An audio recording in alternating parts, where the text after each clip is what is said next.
Good evening, everybody, and welcome to another edition of the Sports Exchange. My name is Scott Morgan, off the Motor City Madmouth. Great crew lined up here tonight. Rick, Mr. Opinion, doing a lot of duty this week. Rick, welcome back. Thanks, Scott. George Eichorn, my longtime colleague on this very program, another lifetime ago, and now a new lifetime. Now, welcome back, George. Thanks, Scott. Good to be here. And of course, my star running back, good friend, Mel Farr Jr. Glad to have you back, Mel. All right, great to be back, guys. All right, well, let me just go ahead and put out the what you can expect in this show here tonight. There's been chaos in the professional golf world with the LIV golf, as well as appreciating greatness. And when I talk about the LIV golf, I'll get into that in a moment. And we're going to talk about Rafael Nadal as well as Frank Gore tonight. So, we're going to go from one extreme to another. But when you talk about trending subjects, there's no better way to do it. So with that said, as we talk about LIV golf, okay, it is backed by Greg Norman. And obviously, I know there's Saudi Arabia money involved in this as well. So let me set things out for you guys, okay? The purses are $25 million, the richest in golf history, and the winners are getting $4 million. The last place golfers are getting $120,000, with the top players getting signing bonuses worth more than $100 million. Now, there is a shotgun series with a team format. PGA Golf Commissioner Jay Monahan, by the way, is only getting paid $4 million a year, so it's safe to say he can go ahead and feed his family. Sergio Garcia has resigned his membership. Lee Westwood has also resigned his membership. And what's interesting about this format is there are no cuts, so when you show up, you're going to play. There's 54 holes, and you also have what you also have here is a situation where you're not worrying about going to Q school. And I have a feeling that they'll be able to get the middle tier golfers as well.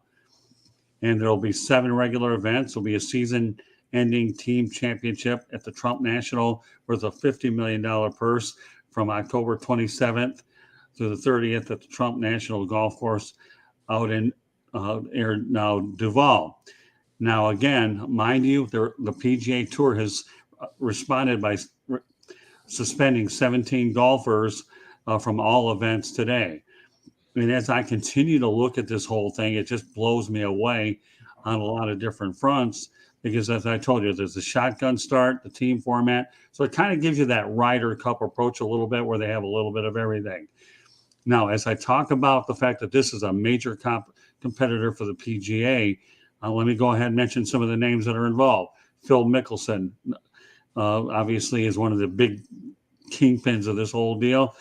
Number 15, Dustin Johnson, who actually resigned his membership. Number 21, Louis Oosthuizen, I believe his name is 21. Bryson DeChambeau, a lot of folks in Detroit should be familiar with him because he was part of the Rocket Mortgage Classic, and I believe they stopped sponsoring him today. Kevin Na is number 34, so DeChambeau is 28. Kevin Na is 34. Taylor Gooch at 35. Patrick Reed, 36.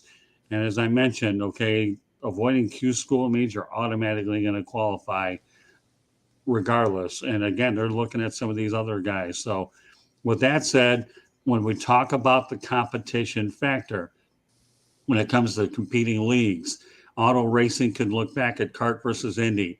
The hockey, the World Hockey Association, WHA, versus the NHL, which subsequently led to a merger.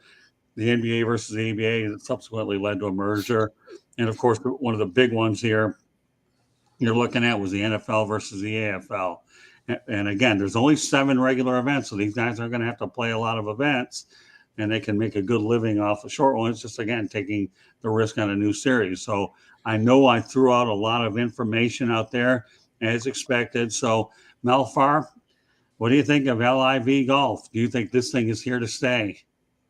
I don't know. I'm gonna have to look at it and watch the format to really get a better understanding of it. I know a lot of guys have obviously gone over there. I think they were throwing a lot of money. There's a lot of money thrown at them, and a lot of guys are dissatisfied with the way that things are going on the PGA Tour. So maybe it may lead to some changes on the PGA Tour. I'm not sure. You think back in the late 60s, I believe it was, Arnold Palmer and Jack Nicklaus broke away from the PGA and established the PGA Tour. So now you got Mickelson doing something, and I think he's hoping that this will make golf better for everybody, make it better for the guys on the PGA Tour. So, whenever there's change, it's uncomfortable. And right now, there's a lot of uncomfortable folks on the PGA Tour, the way they're talking. Some of the players who decided not to go, and then I'm sure there's going to be a few more defections as time goes on. But you have to look at the stability of the organization. That when I talk about the stability, I'm talking about the competing tour right now, where they're getting their money from, how long are they going to stay interested? Is this a long? Are they in this for the long haul, or is this what's the why behind the reason that they're doing it? Obviously Greg Norman is the face of that tour, but we all know where the money's coming from. And how long will it be before they get bored? What type of commitment do they have to the game of golf? I don't know. So I'm gonna have to, I'm just gonna take a wait and see approach and see how it all shakes out. Well, I know that there's no national television on it, so the only way you're going to see these events is through streaming. Then again, everybody's streaming things anyways, and as it turns out, we're streaming as well. So when you're getting involved with streaming, you're going to hit people whether you're watching it on your computer or the TV. And we know a lot of the new contracts are going to have streaming as well. So Rick, obviously, I've said a mouthful, and I want to emphasize the fact that there is no Q school, and they're going to be able to get those middle golfers between 50 to 150. As I understand, the benefits are actually pretty good for the caddies as well. All their expenses are paid, and it's just it's just amazing how you have so many different layers of this whole thing. And the fact that they're getting these top players with $100 million signing bonus, my goodness, Rick. I mean, where do you go with this whole thing? And then after you guys comment, George, I'll have you compare some of the other leagues on top of what your opinion is on this. Rick? So, yeah, it's crazy. The PGA got some competition finally, and I hope it works out. This sounds pretty interesting. I haven't watched a golf game since probably Tiger Woods was in his prime. He made golf exciting, and this is exciting. You got 3 rounds. No, there's no cut. You got these big names like Dustin Johnson, huge name, Mickelson, Norman. I mean, these are big household legendary names, that are going to another golf organization that's competing with the PGA. And the PGA, they are totally being threatened right now. They totally threw the hammer on these guys and pretty much have barred them from ever being in the PGA again. So it's amazing. I hope it lasts. It's just, $100 million. Who wouldn't take that? And I think Dustin Johnson actually made more money from this than Tiger Woods has made in his whole earnings with the PGA. So that's what makes it astounding. It's the money, and it's just something different, and it's an easier schedule. Who wouldn't take it? Now the question is, will it last? I hope it does. I hope it's not like a 2-3 year thing and it just fades away, and then what happens? So good for them. And the PGA, it's probably good that they need some competition and make their brand more interesting, because it's quite boring, to be quite honest with you. So we'll see what happens, but stay tuned. It's gotten very, very interesting. Before I let George Eichorn get involved, I can't remember the last time I actually did a broadcast on golf. So if I'm going to the level that I'm doing a broadcast on golf, the subject has an awful lot of meat. And it's very interesting because, again, this is the kind of thing that, as we all look back at leagues that have competed with each other, now we have real competition with golf for a change. I'm not talking about the European Tour or, where they cross over to the majors. And there's still a lot of things that we don't know how the majors are going to react. Now, from what I hear, the PGA Championship won't allow these guys in, but we don't know about the U.S. Open. We don't know about the Open as well as the other ones. I think you go ahead, George, fill in the Grand Slams here with these. Well, this is a seismic earthquake in the world of golf. No question about it, guys. Um, and you know what? It is now affecting, like you alluded to earlier, Scott, it's affecting these tournaments like the Quicken Loans Open here in Detroit, which they've worked so hard is to bring back to the Detroit Golf Club the last several years. And now, as you mentioned, Scott, they lost one of their faces, which is Bryson DeChambeau, and also Phil Mickelson played at the Open here in Detroit last year. So what this is affecting also a lot of the tournament tour stops, as I mentioned, Detroit and Fort Worth and Bethesda, Maryland, wherever they're going. Of course, some of them have already taken place, as a good portion of the tour is already over. As you guys know, they start in the fall and go and end with the Tour Championship in August. So it is seismic. It is unbelievable. I mean, you're talking some big heavyweights, some big names that have made the shift. And of course, the elephant in the room is the Saudi money. And some people call it blood money because, as we know, the Saudis were behind the killing of that diplomat, a journalist. There's a lot of people that are very upset with Greg Norman, for going with this Saudi venture because the Saudis have never come clean on why they killed that journalist. And I know a lot of people are very upset and won't give this tour the time of day. But politics aside, you brought up a good point, Scott. This brings back memories of those rival leagues, as you talked about, with CART and IndyCars, and with the NFL and the AFL. And some of those were short, but several were long battles, as we know, the AFL and the NFL, and of course the ABA and the NBA, and the rival leagues, WHA. Boy, that was a good one, Scott. Yeah, When they went against, because we had two teams in Detroit for that battle, for sure. We had the Michigan Stags and of course the Red Wings, and of course we know that the NHL won that battle, as did the NFL and the NBA, et cetera. But I tell you what, I mean, this is earth shattering. This has really upset the PGA of America to no end. You mentioned earlier, no Ryder Cup, no President's Cup. These guys are banned and they mean business. Jay, the commissioner, means business. That being said, um, you know, it's going to be very upsetting to the fans if they don't get a chance to see some of their champions and their favorite guys playing in some of these big tournaments and these Grand Slam events. Well, we talk about some of these other leagues in the past. The NFL and the AFL got the best outcome they could because they merged, and you had the NFC versus the AFC, so you didn't lose anything there. But that was huge, and I know the USFL was attempting to make that move, but it didn't work because they were obviously in a spring league, so that's why I never even brought them up.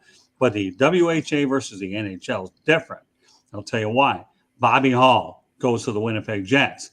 Gordie Howe, okay, goes to at that time, the New England / Hartford Whalers, okay? And the list, I think a bunch of other guys went in there. I'm not going to get into a name-dropping contest with the WHA, but they were landing marquee names. In fact, Gordie Howe went to the WHA initially with the Houston Aeros so he could play with the Suns. Yeah. And I think there were some I believe, was it Jerry Cheevers, I think, went there, or there were a lot of big names that subsequently made the move to the WHA. In fact, for that matter, Wayne Gretzky got his start in the WHA. So Yes. when we talk about that one being the biggest impact of the other ones, the NBA, obviously, they had Dr. Julius Erving came over, but he was with the New York Nets. And then they couldn't afford him in the NBA, and he got moved over to Philadelphia. So you were able to bring out a lot of great talent. You had the dispersal draft.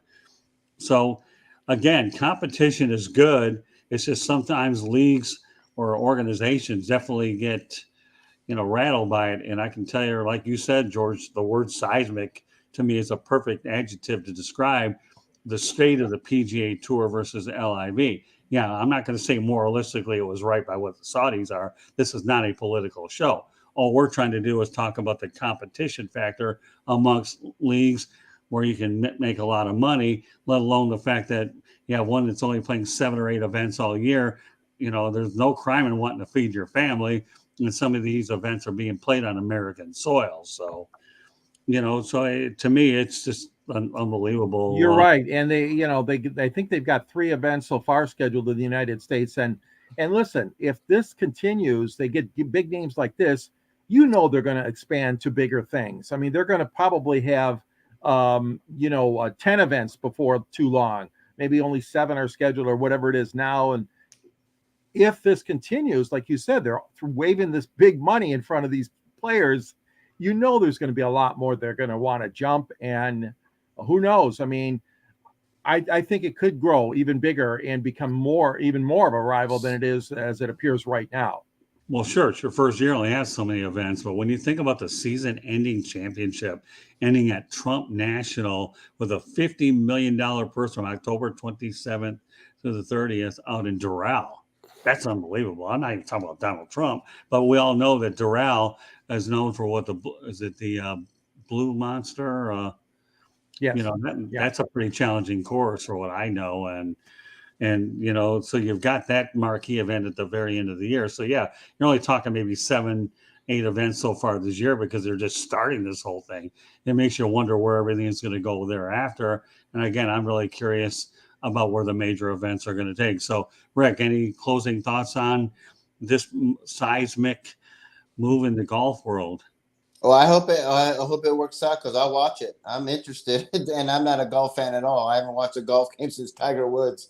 And like I said, the PGA has just been absolutely boring. They got these old archaic rules that have been around for 100 years, and these new golfers now are like, show me the money, and they could care less about the politics. It's not politics. It's just about who's paying more money, who's making an easier schedule. You can't really blame them for going there, and a lot of them have been dissatisfied with the PGA. And eventually, if this thing does grow, like George says, I can see like a major championships going there. They'll have their own PGA, their own, Augusta. They'll have their own, U.S. Open or some type like that. So wait to see what happens. But like if this continues to grow and grow, absolutely more names will follow. And I mean, maybe Tiger. I mean, who knows if Tiger goes there? I know he's been offered all that money, but he turned it down. But wouldn't be surprised if he goes there in a couple of years. Mel, some thoughts? I know you're taking a wait and see approach on this whole thing, as a lot of people really are. Again, this is something relatively new to everybody, but again, the competition factor. And I think the one point you mentioned, Mel, that is this: if it improves the conditions on the PGA Golf Tour, then I think it's a winner right there. Don't you think, Mel? Well, I mean, I don't know what the players' gripes are. I've never talked to a PGA player. I really haven't heard a lot about what their gripes are with the tour right now. Whether it's the schedule, whether it's the cuts, whether it's the number of rounds they play. I don't know. I don't really know what their gripes are. They've not been very vocal about what kind of issues they had with the PGA Tour, other than Sergio Garcia that one particular time was upset about having to take a penalty stroke or something like that because he took too much time finding his ball, and he said he couldn't wait to leave the tour during that tournament. But so I really don't know what their gripes are. But these leagues, these spinoff leagues have, it's always been difficult, but there has been good that has come out of it. When the WFL formed, and their big thing was they're throwing a lot of money at NFL players to come over to play in the WFL. You remember, Larry Zonka, Jim Kick, and Paul Warfield left, and they asked Zonka, what did he want? He said, I want $1 million. And that's what they gave him. He couldn't believe it. And he couldn't turn that down. Jim Kick, they gave him a bunch of money. Warfield, they gave him a bunch of money. But, they weren't in it for the long haul. The guy tried to explain to the owners that they're going to lose money the first number of years, and they needed to be prepared to do that. Well, once those owners started losing money, they jumped ship. They abandoned ship, and kind of left the players hanging out there. So we know the Saudis have money, but we don't. What is their long-term plan? I don't know what their plan is. What is their exit strategy? Even with the USFL, with Donald Trump, he got a little anxious. If they could have just held in there and not tried to take on the NFL at that particular time, played a couple seasons, because they got big players to come over there. They're getting them Yeah. getting them out of college. They had Jim Kelly over there. They had Warren Moon there. I mean, Reggie White was over there. Steve Herschel Young. Walker was there. I mean, they had some big time players in the USFL, but they got impatient. So we have to just see what the strategy is. And again, I don't know what the gripes are now with the NFL. I know Larry Zonka and those guys are very upset with how they were being treated by the NFL. They felt they were not being treated well as players by the NFL. They're viewed more as property than they were as people. And that was the reason why they decided to defect and go with the WFL. Now, it may have changed some working conditions within the NFL that, even though that the league did make it, it may have made the working conditions a little bit better in the NFL than what they were prior to them leaving.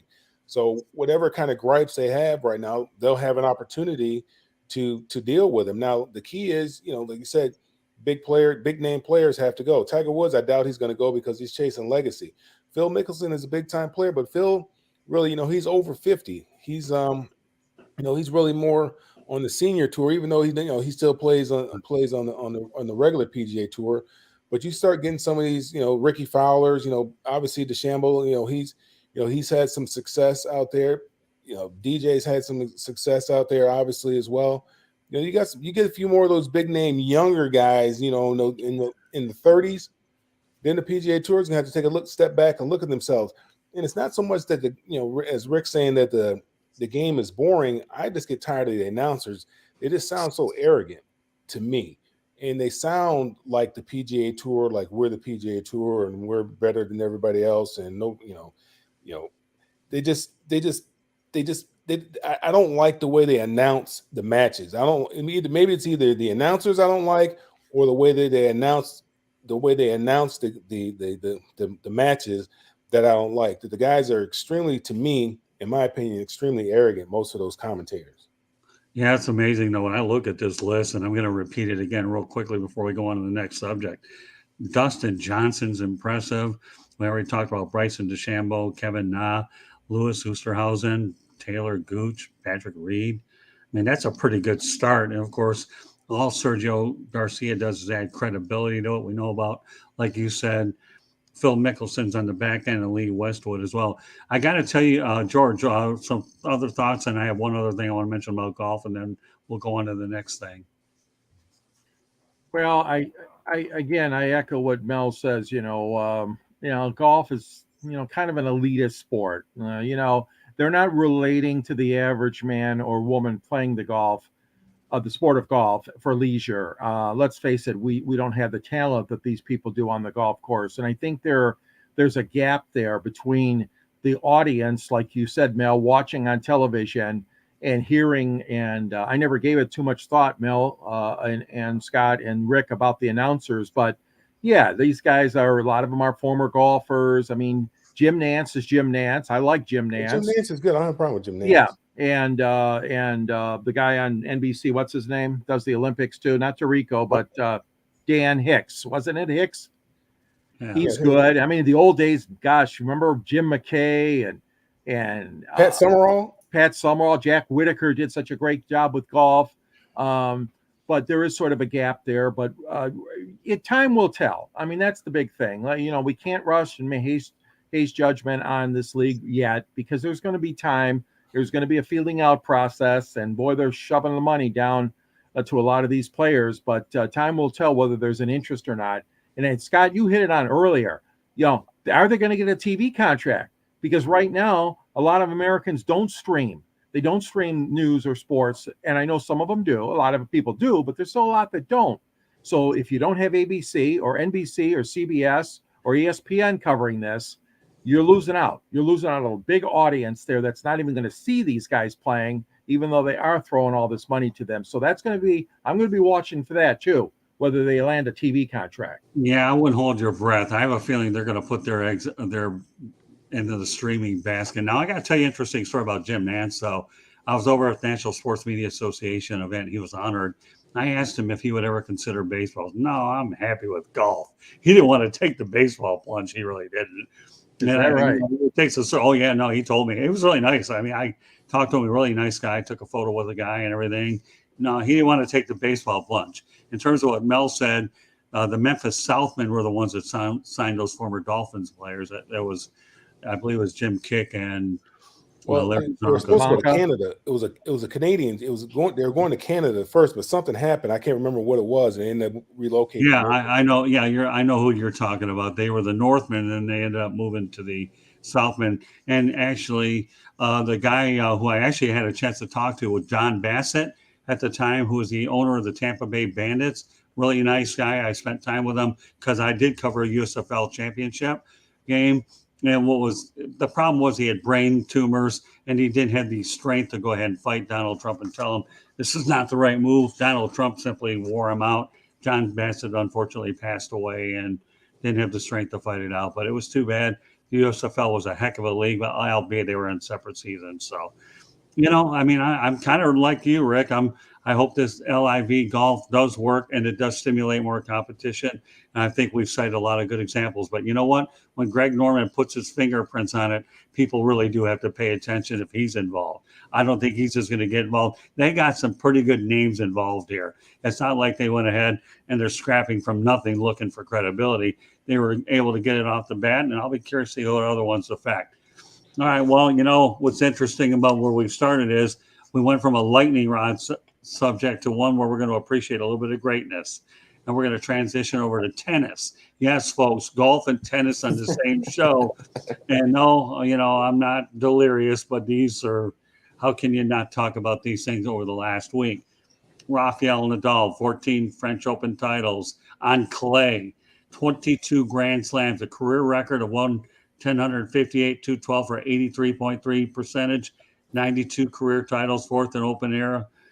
And Australian, obviously, his Grand Slam is broken down this way.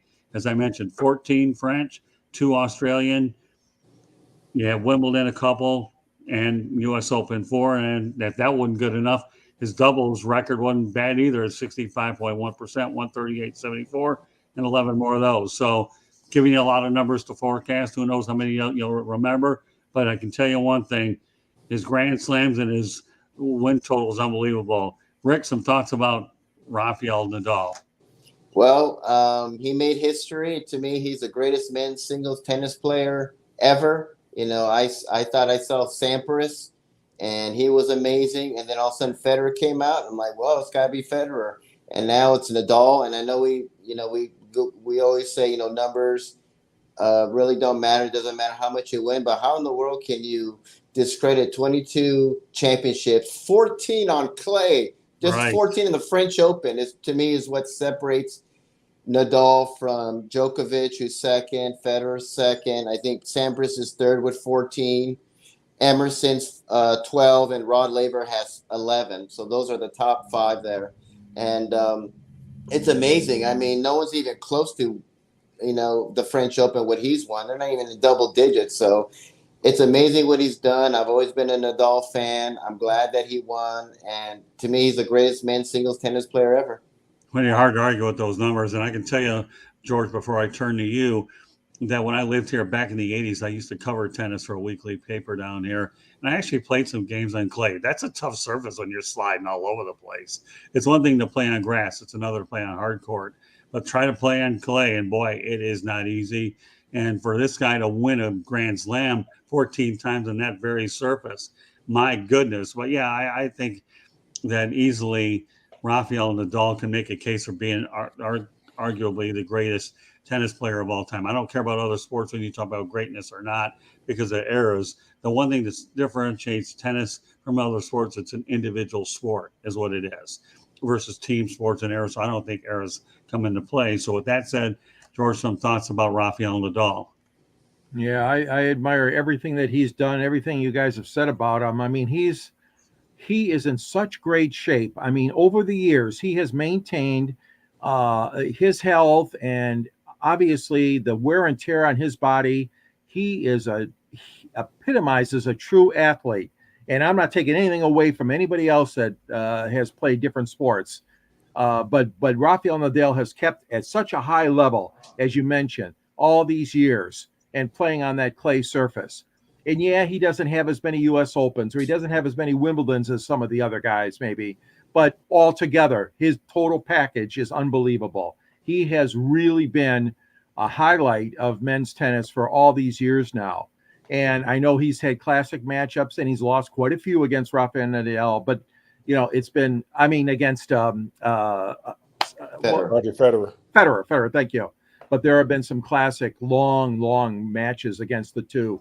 And, all I'm saying is that he is a fantastic person as far as his athletic ability goes, but he seems to be a good guy too when it comes to, his interaction with the fans and the people in that sport of tennis. I admire him. He's been fantastic. And Scott, I've used to cover tennis too. I covered World Team Tennis, and we had a chance to see a team in Detroit called the Detroit Loves. I remember that. And Rosie Casals and Billie Jean King started that league. And tennis has come a long way. But yes, it is an individual sport, but there is a component of that being team tennis and doubles and mixed doubles too. But Rafael has done a great job. I admire him. Terrific. Well, my first project here in Deerfield Beach, Florida, was actually the Linda Carter Maybelline tennis tournament here right in my backyard. I never thought I'd be living in this very city. And I had a chance to meet a lot of the female tennis players, Andrea Jaeger, as well as a bunch of other ones. And then I ended up covering a tournament down in Miami. I believe it was in the Turnberry, the Hamptons, with Jimmy Connors, as you well know in your book, as well as other, and Bjorn Borg. So, and I've covered a lot of them, Jimmy Arias. But, with all due respect, losing Roger Federer isn't the worst thing in the world. I mean, he's a heck of a player. And we all know that tennis is known for the rivalries. When you talk about in the past, Jimmy Connors, Bjorn Borg, John McEnroe, all the way what you have now. So, Mel, Rafael Nadal, what can you say about this guy? Well, he's obviously has played at a very high level for a long period of time, and that's a tremendous tribute to him. I mean, you see guys now are able to play at a high level for longer periods of time. Excuse me, for longer periods of time. Look at Tom Brady. You look at the Williams sisters. Tennis when I was growing up was really a young person's sport. Late teenager, early 20s, and once you hit 30, you were over the hill. It was done. Yeah. Martina Navratilova played a little bit longer. I think Chrissy Everett played a little bit into her 30s.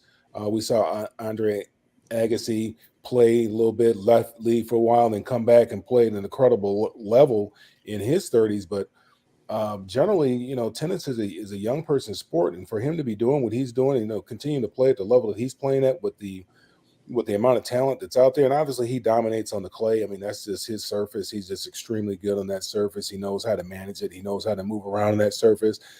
So he's been extremely successful on that surface. That's why he's won so many tournaments on that surface. But just people don't understand the amount of work. I mean, men's tennis, had to play 5 sets. That's grueling. If you had to play a 5-set match, that's grueling. And out there in the sun, I mean, those things can last hours. And you have to have very good cardio in order to do that. You have to be extremely fit. You have to be strong. You have to, your legs have to be in good shape to be able to move and get those balls. No differently than in basketball with Steph Curry doing what he's doing. He's got to have some good wind, and he's got to be strong, because in the fourth quarter comes around, if he doesn't have the same elevation on his jump shot's going to be short.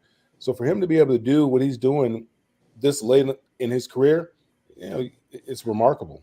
Yeah. Well, it's amazing here in Southern Florida. I had the good fortune many years ago in the 80s to write a story on Claire Everett, Chris Everett's younger sister. What a nice young lady. And we all know that the Everetts are really known for their presence in Southern Florida. That's where Chris is from anyways. So it's unreal. I talked to Claire. She was a tennis prospect at that time. And again, when you talk about those marathon matches, now you want to know one of the most savvy things I've ever seen was when Ilie Nastase had a tournament down in North Miami. It was supposed to be a 3-set exhibition, but when he saw how much money he could make on it, he made it a 5-setter at the Hamptons. And the players did not like it. You know what? Connor said, Ilie, that's not what we signed up for. But Ilie said, come on, Jimmy, cut me some slack. Well, at that point, they're already there.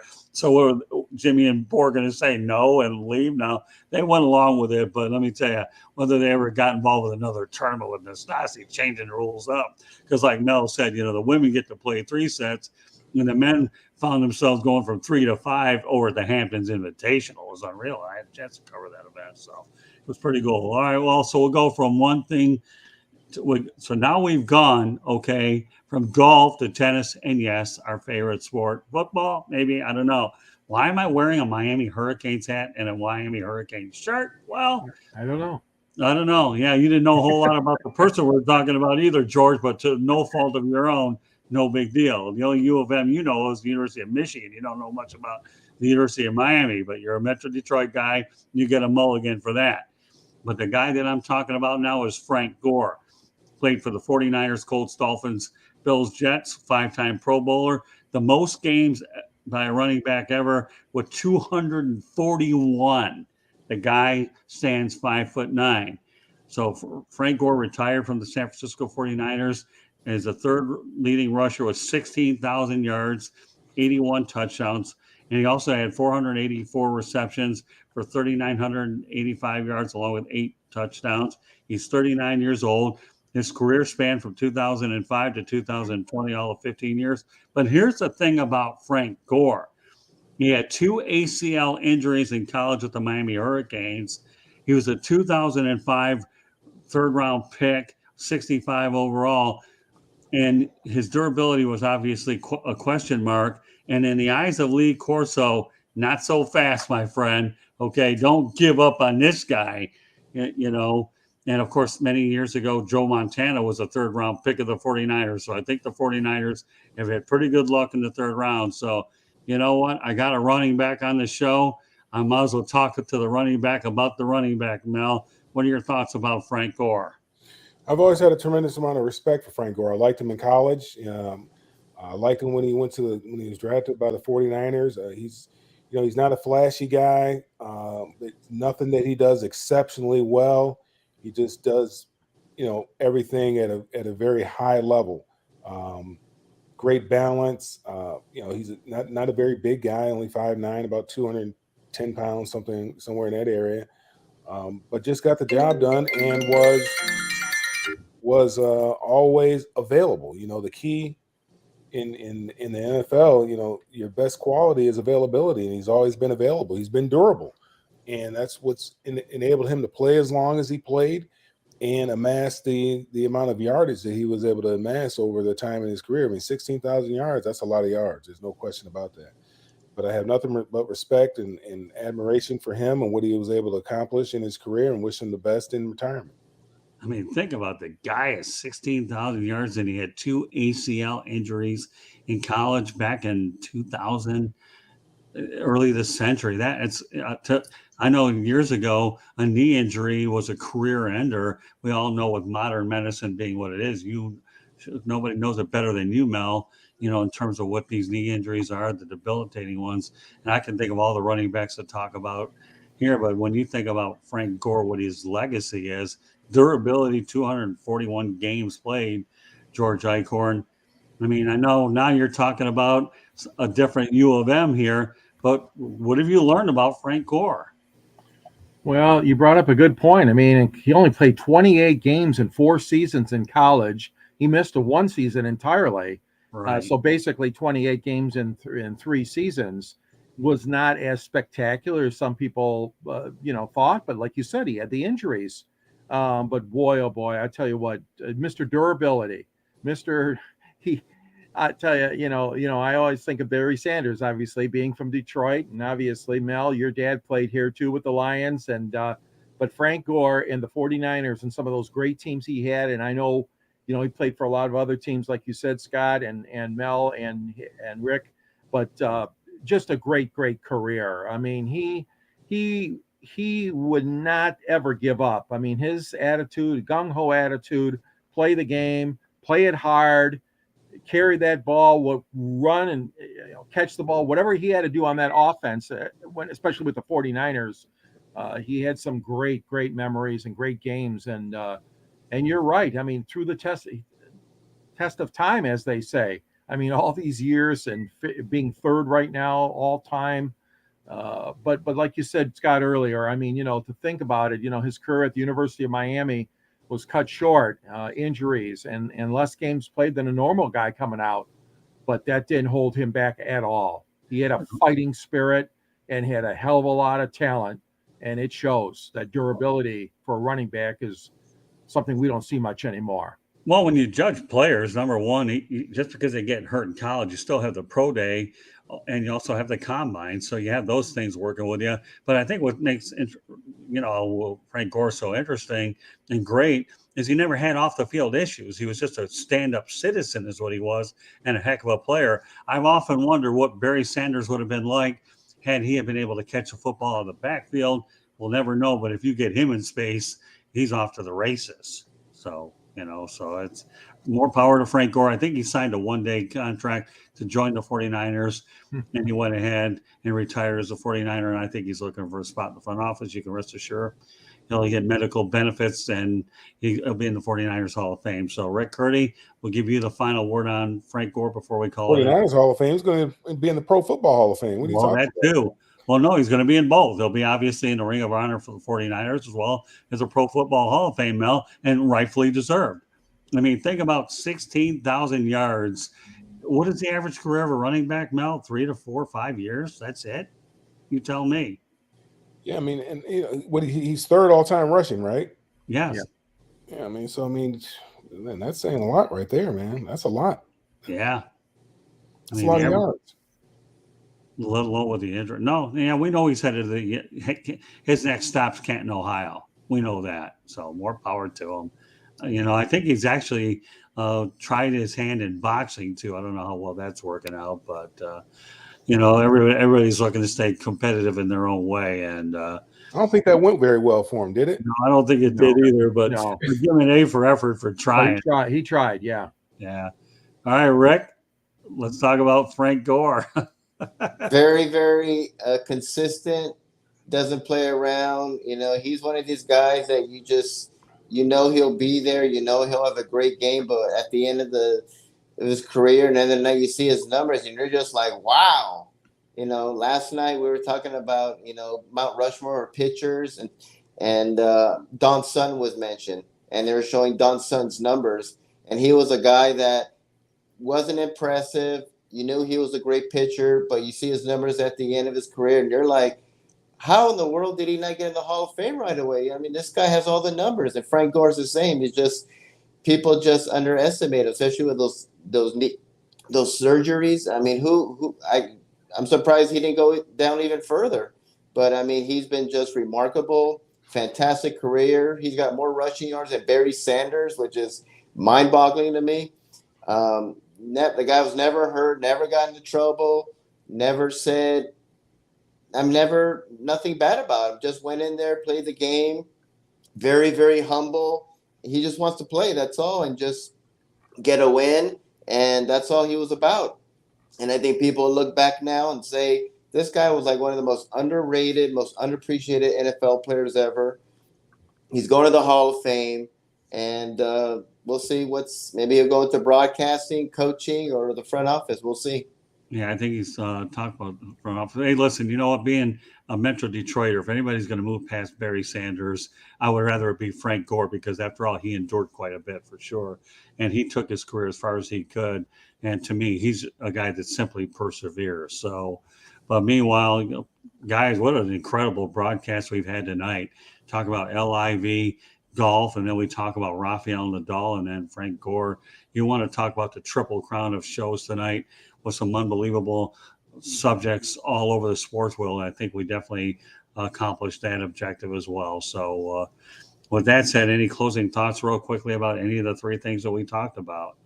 Well, you mentioned about consistency, and that's the word that comes to mind for Gore. And, 9 times he was over 1,000 yards, I believe. If 9 seasons, he topped 1,000 yards rushing. And nowadays it's hard to find that kind of consistency. And my hat's off to him, and obviously to Roger Nadal. And yes, even my hat is off to Greg Norman to try something different and make life a little bit fun as far as the golf tour goes. So 3 great topics, Scott. I really appreciate it.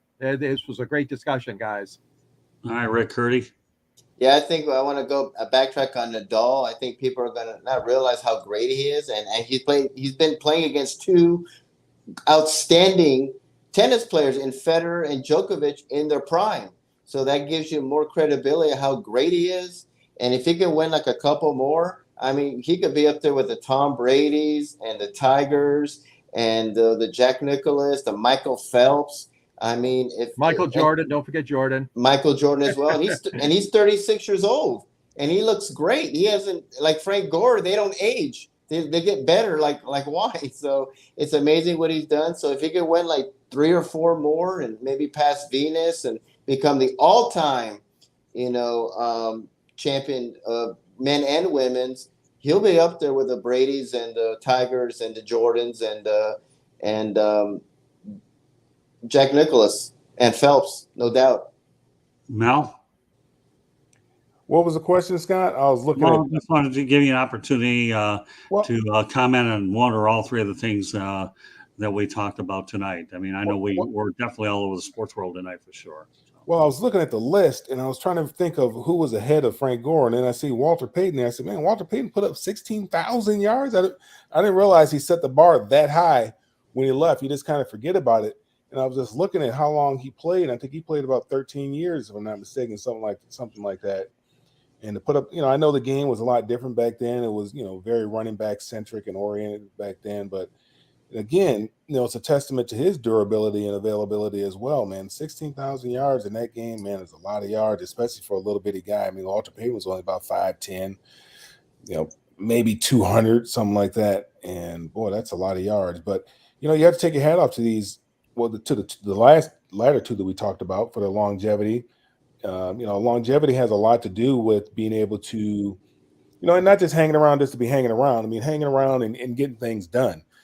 Frank Gore was able to get a lot of things accomplished during his career, which probably a lot of people didn't think he'd be able to do because of the injury problems that he had in college, obviously. But talk about somebody, you're just trying to get the most out of your God-given talents. The greatest thing that God gives man is talent. The greatest gift that we give back to God is the full utilization of those talents that we're given. And these are some guys, along with Tom Brady, that have, utilized their talents to the fullest, gotten every bit out of the talent that they were given. And you just have to appreciate that and have to be in awe of what they've been able to do. Now, as far as the tour is concerned, like I said, I'm going to take a wait and see approach to it because, again, I really don't know what their gripe was. It seemed like they had a pretty good gig. I've gone to a couple PGA tournaments and, we went to a U.S. Open a long time ago when it was at Oakland Hills, long time ago.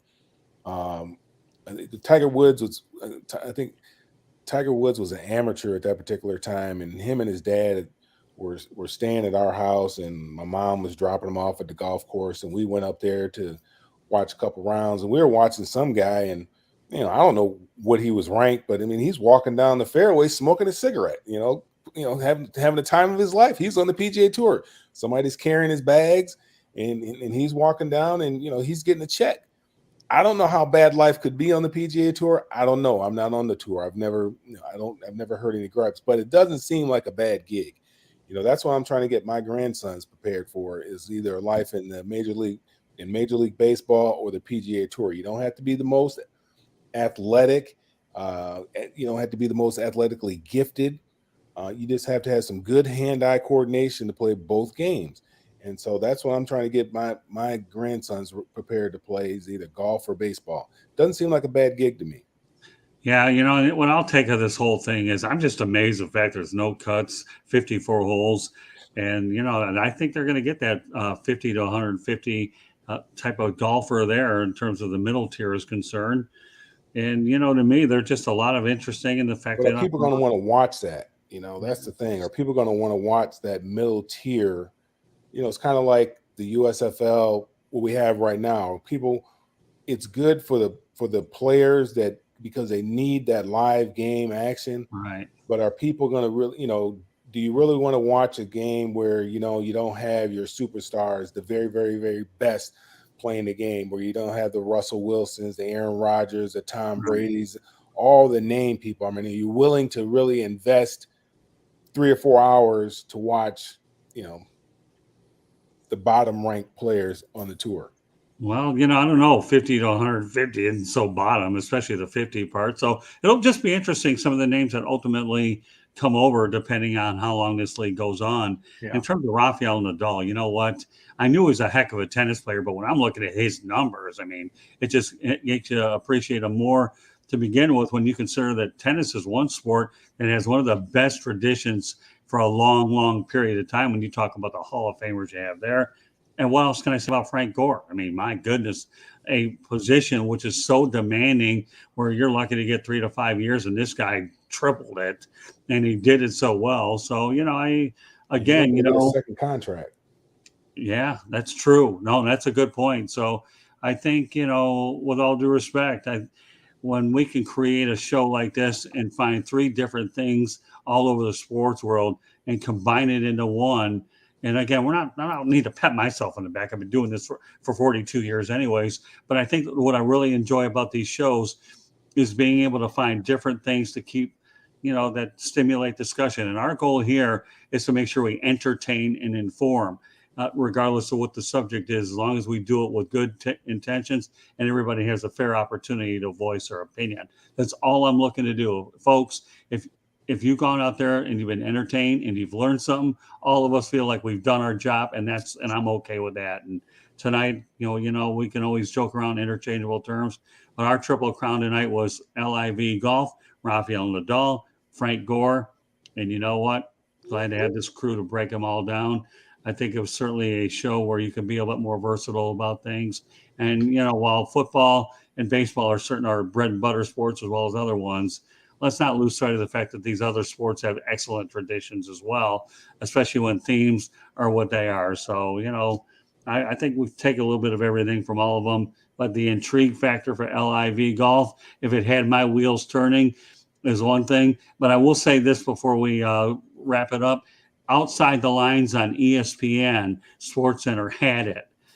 So if they had it on Outside the Lines on ESPN SportsCenter, then you know darn well that they obviously are paying attention to what's going on with this LIV Golf series. And certainly, why not talk about it, because it's certainly worth the time. And like you said, Mel, we'll take a wait and see approach.